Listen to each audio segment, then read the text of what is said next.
I remember seeing the ISDA schedule for the first time thinking, what is it that I'm looking at? There are different parts and random sections. What does it all mean? So let me try and explain the ISDA structure and how the schedule works in less than 2 minutes.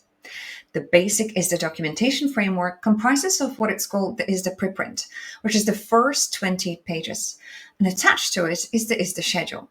The schedule is essentially a list of elections the parties can make to customize and modify the terms of the preprint to fit their needs. So you don't need to redraft or amend the main body of the contract. Instead, what you negotiate is the elections to the schedule. Think of the ISDA as a gigantic jigsaw puzzle. The first 28 pages set out the contractual basis of the relationship. Like every good story, ISDA starts with the introduction of the parties. It then goes on for 14 sections outlining the obligations, representations, agreements they need to make. Plus, it covers various events of default and termination events. In other words, it gives the parties core legal framework and some certainty in case things don't go exactly as planned.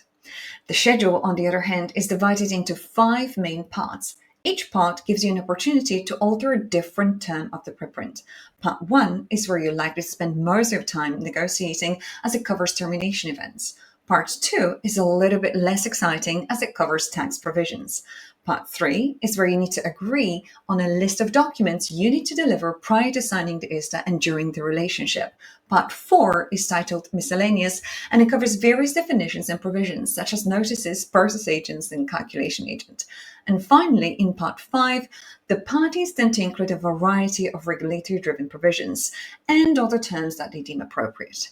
There is also credit support annexes, confirmations, multiple ISDA definition booklets under the wider ISDA Master Agreement architecture. To find out more about how all these work together and how to negotiate ISDA schedules with confidence, join me for a free webinar, which we're doing this weekend. Details below. Can't wait to see you there.